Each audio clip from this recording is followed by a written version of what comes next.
nós vamos também pensar um pouco na palavra de Deus. Alguns que aqui estão já ouviram este pensamento que eu, na terça-feira passada, partilhei na Igreja das Fontainhas, e aquilo que eu queria partilhar convosco nesta manhã é sobre prosperidade. Quem é que não gosta de prosperidade? Quem é que não gosta de ser próspero? Aliás, vivemos numa sociedade que é chamada a sociedade de consumo, em que de facto as pessoas vivem para ter, fazem tudo para ter mais, para alcançar. E aqueles que alcançam, depois verificam que, e alguns, portanto, fazem tudo para ter, no sentido de que se eu tiver, se eu alcançar, então eu vou ser feliz porque tenho. E alguns alcançam e têm, e depois verificam que afinal ficam na mesma. As coisas não mudam. E depois partem para alcançar outra, mais ainda. E a nossa tendência é assim, nós nunca estamos satisfeitos. Nós somos de facto como as crianças quando têm um brinquedo novo. Aquilo é uma euforia, aquilo é uma alegria, mas passado uma hora ou duas o brinquedo está lá e já não lhe ligam. E nós somos no fundo também assim. Queremos, fazemos tudo para alcançar. Depois de alcançar, aquilo passa a não nos dizer já nada e, portanto, queremos alcançar ainda mais, queremos prosperar ainda mais. O problema muitas vezes é que quando alguns chegam a um determinado patamar, conseguem alcançar alguma coisa e depois não conseguem manter-se naquele patamar, e depois o que é que acontece? O que nós ouvimos diariamente: corrupção, corrupção, corrupção. É o que nós assistimos. Porque as pessoas, é a ganância, eu ter, eu querer. E, de facto, depois, como não conseguem manter aquela posição e aquele status, então depois entram por caminhos que realmente não são recomendáveis a ninguém. E é isso que nós, infelizmente, vemos diariamente. Mas também, a nível da religião, digamos assim, também há quem incentive nesse espírito. No espírito de alcançar, de ter. No fundo, dizem que, ainda há pouco, nosso irmão Carlos disse que falava com alguém que não entendia o sofrimento. E também há quem anuncie, quem pregue que o crente não sofre, que o crente não passa necessidades, que um crente não pode ser pobre, que um crente... Ou seja, há quem anuncie um evangelho que é chamado o evangelho da prosperidade.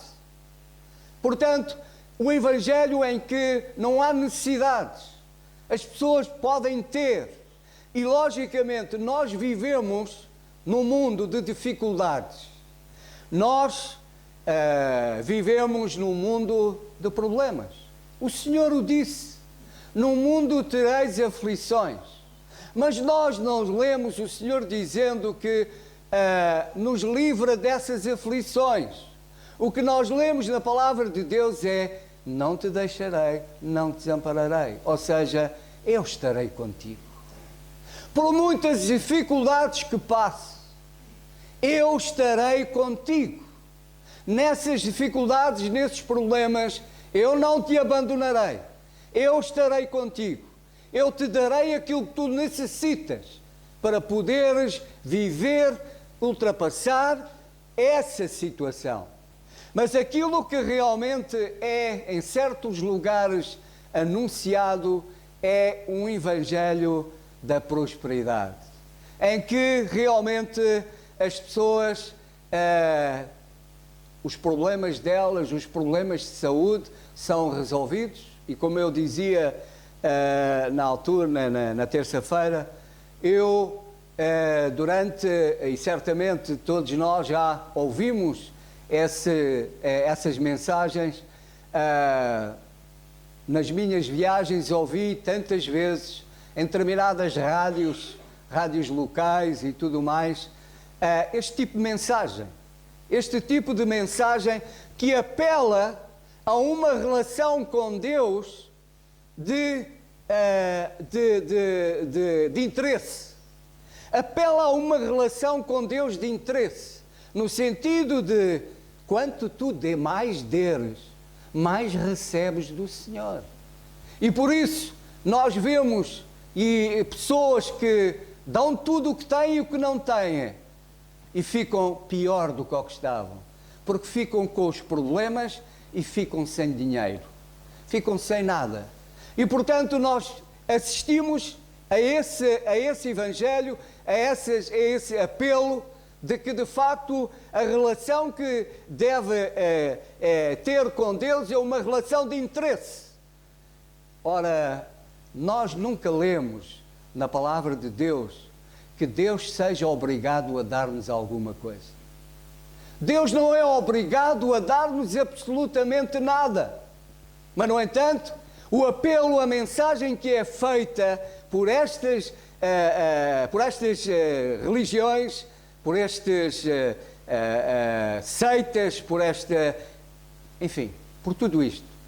O apelo é este, é o da prosperidade. Tu podes ter.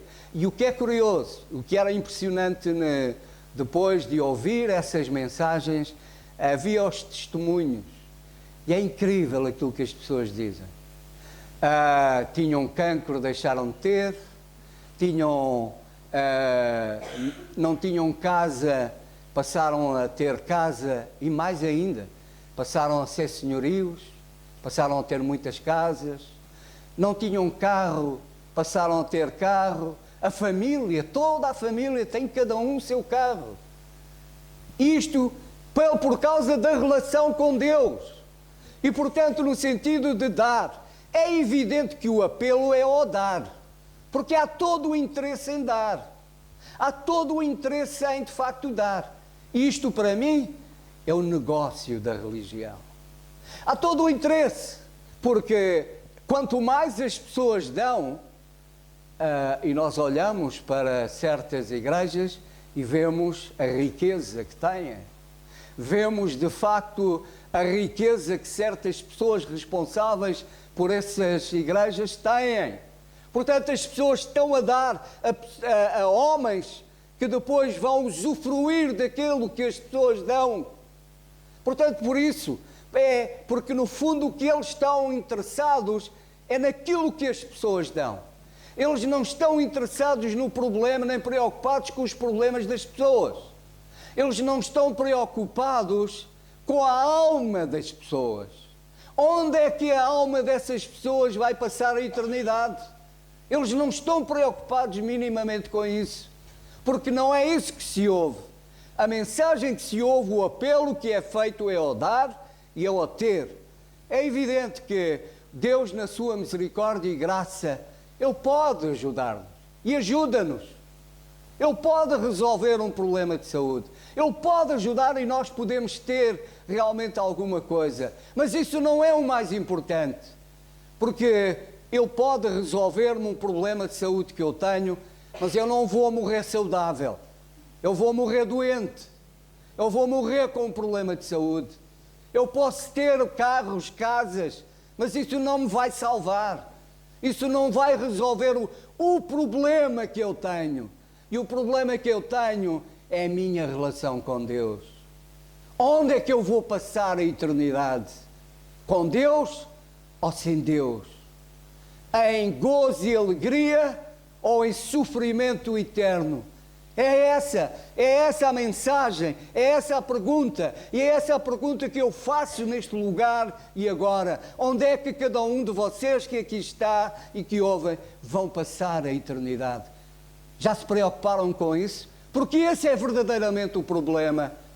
Porque os bens materiais, tudo isso passa. Tudo isso não tem valor absolutamente nenhum. Portanto, o mais importante é a minha relação com Deus. É onde é que eu vou passar, de facto, a eternidade. E, portanto, o Evangelho, que infelizmente por esses lugares é pregado, é o Evangelho da prosperidade. Mas esse não é o Evangelho que deve ser pregado hoje. Hoje o Evangelho que deve ser pregado e que tem de ser pregado é o Evangelho da graça de Deus. Porque o que está em causa é a salvação da alma. E a salvação, conforme nós lemos na carta aos Efésios, no capítulo 1, nós sabemos, e certamente todos nós, grande parte de nós que aqui estamos, conhecemos realmente o versículo, no capítulo 1, aliás, capítulo 2, e verso 8, diz assim: porque pela graça sois salvos, por meio da fé, e isso não vem de vós, é dom de Deus, não vem das obras para que ninguém se glorie, porque somos feitura sua, criados em Cristo Jesus, para as boas obras, a quais Deus preparou para que andássemos nelas. Pela graça sois salvos por meio da fé. Portanto, a salvação é pela graça. Graça significa favor imerecido. E é favor imerecido exatamente porque eu de Deus não mereço nada. A única coisa que eu mereço é a condenação eterna. O salário do pecado é o quê, irmãos? É a morte. A separação eterna de Deus. E é isso que eu mereço. Mas o Senhor não me tratou, nem trata ninguém como merece. O Senhor trata cada um em graça. Em graça. Favor imerecido. E a salvação é pela graça por meio da fé. Da fé em quem? Da fé no Senhor Jesus Cristo. Na fé na pessoa e na obra do Senhor Jesus Cristo ali na cruz do Calvário, onde Ele tomou de facto o nosso lugar. Por isso, a mensagem do Evangelho da graça de Deus é: crer no Senhor Jesus Cristo e serás salvo. Essa é a mensagem que tem que ser anunciada nos nossos dias. É esta a mensagem que tem que ser anunciada a este mundo. Não é o Evangelho da prosperidade, não é o ter, não é o possuir, porque isso não altera nada a minha relação com Deus. O que altera a minha relação com Deus é eu crer no Senhor Jesus Cristo pela fé, crer nele, reconhecê-lo e aceitá-lo como é o único, verdadeiro e suficiente Salvador. E a partir desse momento, então eu estou salvo. Eu passo a ter uma relação pessoal com Deus. Irmãos, e será que quando isso acontece, quando nós nos convertemos, será que não prosperamos? Será que ficamos na mesma? É claro que prosperamos. É claro que há prosperidade. Nós prosperamos. Mas não segundo esses valores. Mas segundo aquilo que a palavra de Deus nos diz. Nesta mesma carta de Efésios, no capítulo 1 e verso 13, o Senhor diz: bendito Deus e Pai do nosso Senhor Jesus Cristo, o qual nos abençoou com todas as bênçãos espirituais nos lugares celestiais em Cristo Jesus. Portanto, quando nós nos convertemos, nós prosperamos. Nós passamos a ter coisas que não tínhamos. Nós passamos a ter uma relação com Deus que não tínhamos. Nós passamos, de facto, a ter vida eterna com Deus que não tínhamos. Passamos a ter, de facto, uma intimidade com Deus que não tínhamos. Passamos a ter a oportunidade de entrar à presença de Deus que não tínhamos. Passamos a ter algo que nos dá verdadeira paz, a paz de Deus. Passamos a ter paz com Deus, passamos a ter bênçãos sem fim. O versículo diz-me, com todas, e aqui há bênçãos que não se podem contar. Nós não sabemos, não conhecemos, mas um dia na glória nós vamos conhecer, nós vamos ver. Portanto, de facto, quando nós aceitamos o Senhor Jesus como nosso Salvador, nós prosperamos, nós passamos a ter coisas que não tínhamos, passamos a ter uma relação com Deus que de facto não tínhamos. E o que é mais importante, irmãos? É o Evangelho da prosperidade ou o Evangelho da graça? É a relação com Deus? É esta certeza da salvação? Ou eu ter uma relação com Deus por interesse, para ter mais carro, para ter mais casa, para ter mais saúde, para ter o quê? E perder. Irmãos, que o Senhor nos ajude a darmos valor à riqueza que nós temos no Senhor Jesus Cristo. Nós somos ricos em Cristo Jesus. Temos bênçãos sem fim. Nós não somos os miseráveis e às vezes nos comportamos como tal, como os coitadinhos, como os desgraçadinhos. Não! Nós somos filhos de Deus. E como filhos de Deus, nós temos uma posição tremenda e somos de facto, e temos bênçãos sem fim. Portanto, nós não somos coitadinhos nem pobres, nós somos ricos em Cristo Jesus. Fomos abençoados com todas as riquezas nos lugares celestiais em Cristo Jesus. Qual é o valor que damos a isto, irmão? É verdade que às vezes nos comportamos de forma que parece que damos mais valor aos bens materiais do que à relação com Deus. Às vezes parece isso, mas que o Senhor nos ajude a não sermos assim. Acima de tudo, valorizarmos a relação com Deus. Em primeiro lugar, a relação com Deus, porque eu creio que Deus pode fazer milagres. Eu creio que Deus pode fazer coisas tremendas. Eu creio que Deus pode cuidar da minha vida e dar-me muita coisa. Deus pode abençoar-me com muita coisa, mas não porque Ele seja obrigado, mas o pode fazer na sua graça e misericórdia para comigo. Percebem, irmãos? A relação com Deus não pode ser uma relação de interesse, de eu dou, tu tens que me dar. Não.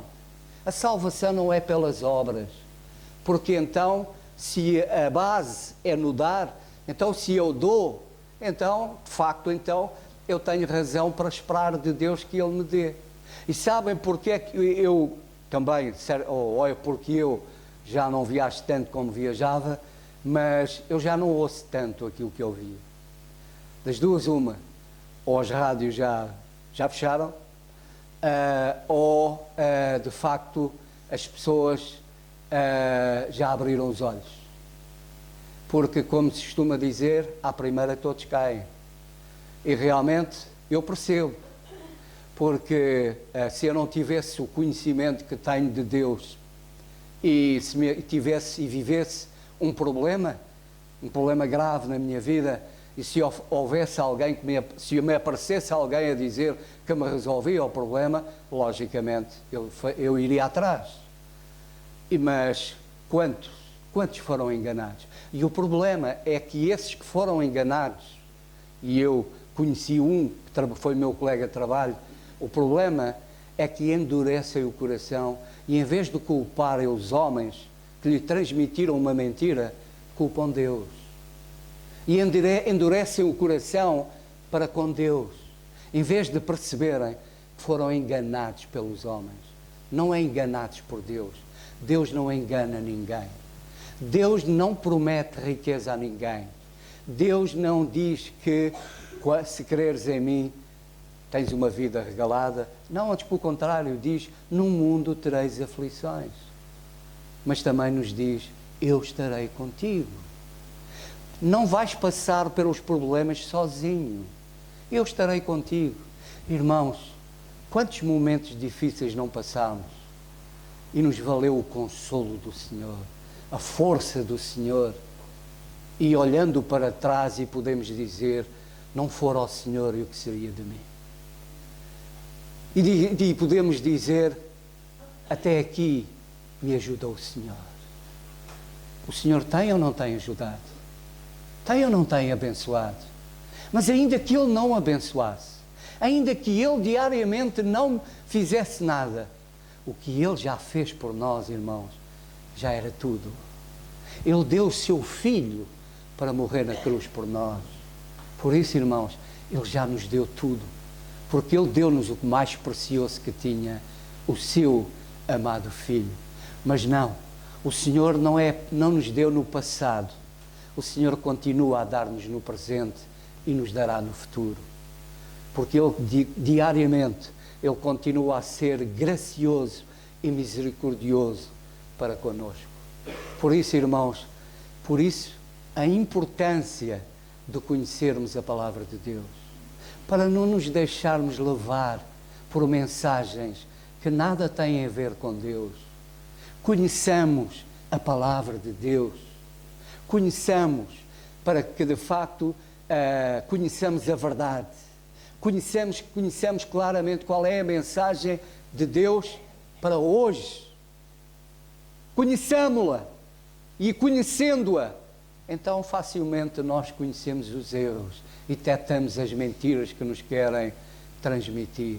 Por isso, irmãos, dediquemos tempo ao estudo da Palavra de Deus, para percebermos qual é a vontade de Deus hoje, qual é o Evangelho hoje a ser anunciado. E o Evangelho é o Evangelho da graça de Deus. Mas, irmãos, eu ainda falando de prosperidade, e de facto, como disse, nós prosperamos pela graça de Deus. Ser um filho de Deus é ser alguém próspero, que prospera diariamente, porque o Senhor se renova, as bênçãos do Senhor se renovam cada dia. Portanto, cada dia é algo novo na nossa vida.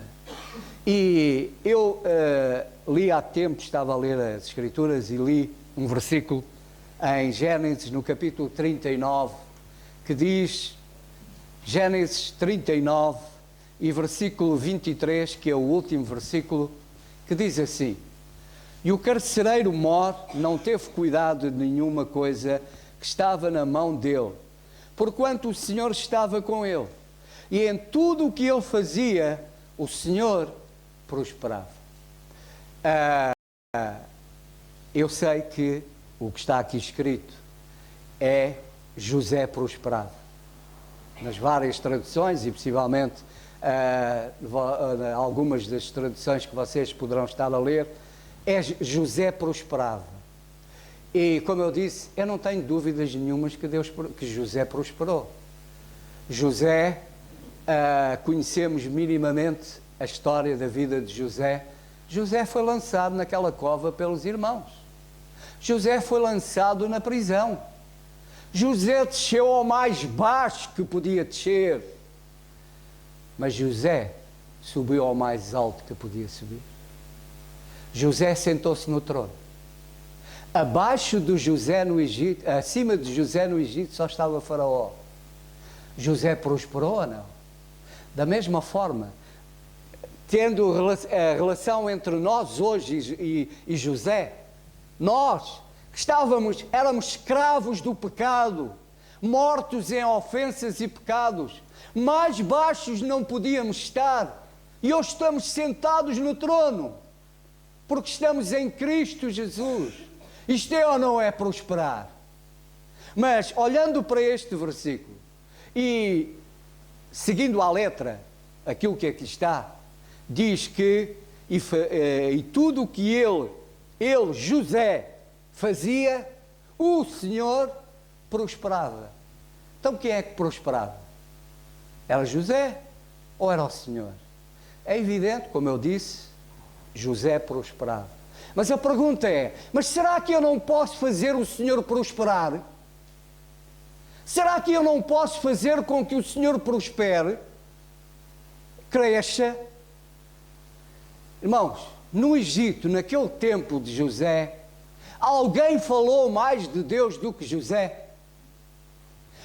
Deus foi mais conhecido, foi ou não mais conhecido naquele tempo por José. Portanto, no Egito, naquela altura, José fez Deus prosperar. Ou seja, tornou Deus conhecido. Tornou conhecido Deus, tornou conhecido o poder de Deus, tornou conhecido Deus. Portanto, Deus prosperou, foi conhecido de toda a gente. O poder de Deus foi conhecido. E a pergunta é, irmãos, será que eu não posso fazer Deus prosperar? Eu digo que sim, claro que sim.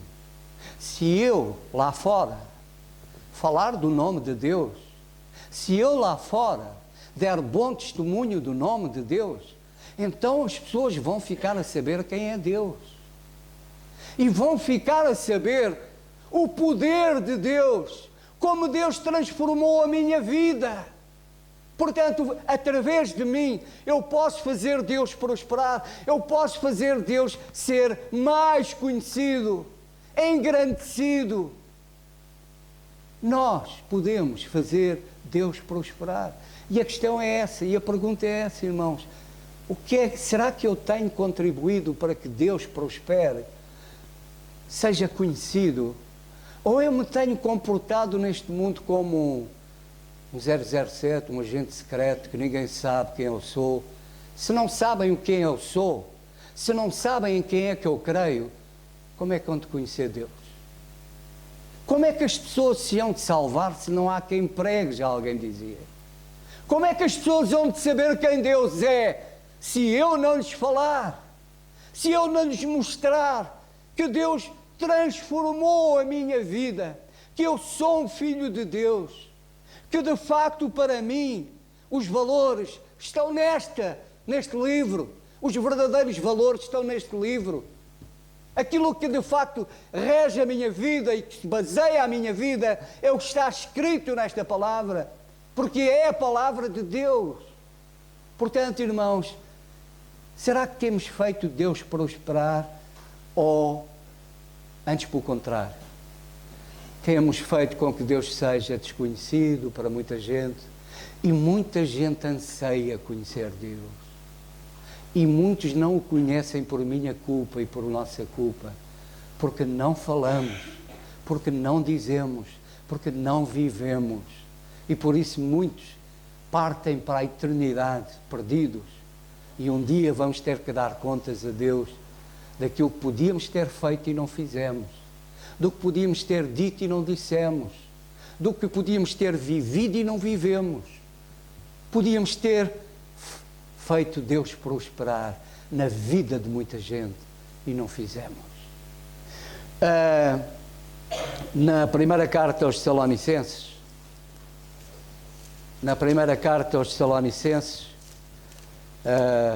no capítulo 1,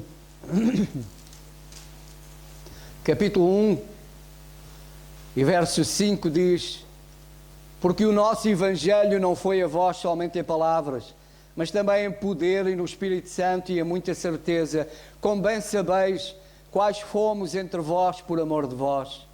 E vós fostes feitos nossos imitadores e do Senhor, recebendo a palavra em muita tribulação, com gozo do Espírito Santo, de maneira que foste exemplo para todos os fiéis na Macedónia e Acaia, porque por vós soou a palavra do Senhor, não somente na Macedónia e Acaia, mas também em todos os lugares a vossa fé para com Deus se espalhou, de tal maneira que já dela não temos necessidade de falar coisa alguma, porque eles mesmos anunciam de nós qual a entrada que tivemos para convosco e como dos ídolos os convertestes a Deus, para servir ao Deus vivo e verdadeiro, e esperar dos céus a seu Filho, a quem ressuscitou dos mortos, a saber, Jesus, que nos livra da ira futura. Os crentes naquela igreja em Tessalónica foram um exemplo. Eles fizeram Deus prosperar. Eles foram um exemplo. É o testemunho do apóstolo Paulo. Por eles, a palavra de Deus chegou à Macedónia, à Acaia, e não só. chegou a outros lugares. Ou seja, o Evangelho prosperou. O Evangelho atingiu muita gente. Portanto, irmãos, a nossa grande preocupação deve ser na prosperidade do Evangelho e não no Evangelho da prosperidade. A nossa grande preocupação e o nosso grande envolvimento deve ser na prosperidade do Evangelho, que o Evangelho chegue cada vez a um maior número de pessoas, transforme o maior número de pessoas. Para isso, nós temos que fazer com que o Evangelho prospere e não preocupar-nos com a nossa prosperidade. O Senhor proverá, o Senhor cuidará. Agora, o que nos compete a nós é fazer com que o Evangelho prospere, que o Evangelho chegue mais longe, que o Evangelho atinja o maior número de pessoas.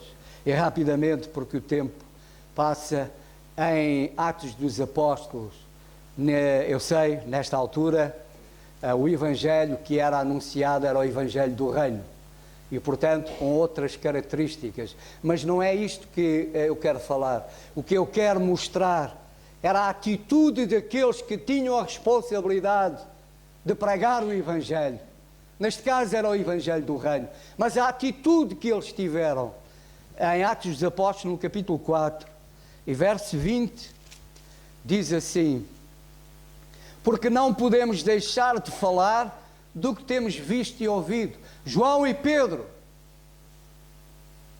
eles estavam, humanamente falando, eles estavam em maus lençóis, estavam a apertá-los, não queriam que eles falassem. As coisas não são diferentes hoje. O que há mais por aí é quem nos queira calar. O que há mais por aí é quem queira que o Evangelho não seja anunciado, é que não se fale em Deus. Mas estes, mesmo perante ali a ameaça de que poderiam ser castigados, se continuassem a falar do Senhor Jesus Cristo, eles disseram: não, nós não nos podemos calar. Não, depois daquilo que vimos e ouvimos, jamais nos podemos calar. Que seja este o nosso exemplo, irmão. Depois daquilo que temos visto e vivido, da relação que temos com Deus, não nos calemos, irmãos. Falemos, anunciemos em todo o lugar o Evangelho da graça de Deus. Porque é esse Evangelho que as pessoas precisam conhecer. Precisam de conhecer que são pecadoras e que precisam do Senhor Jesus Cristo como seu Salvador. É isto. Não nos calemos. Nós hoje, por enquanto, ainda podemos falar.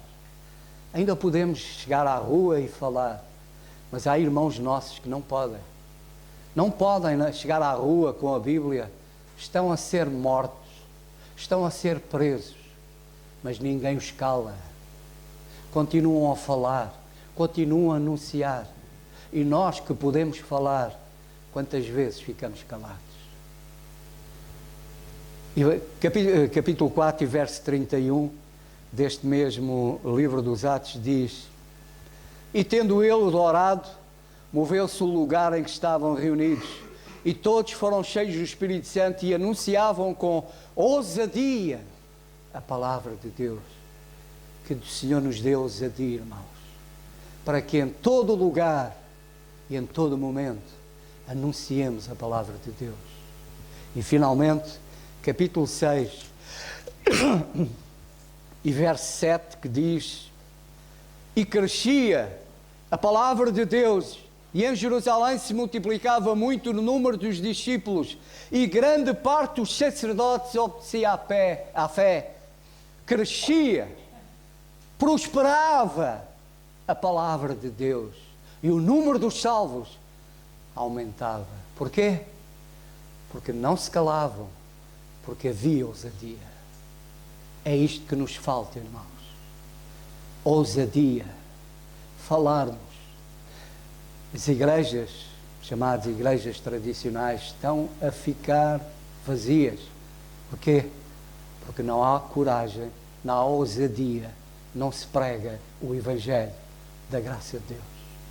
Que o Senhor nos ajude a firmarmos neste Evangelho, a firmarmos no Senhor e pensarmos: eu sou rico, eu sou próspero em Cristo Jesus.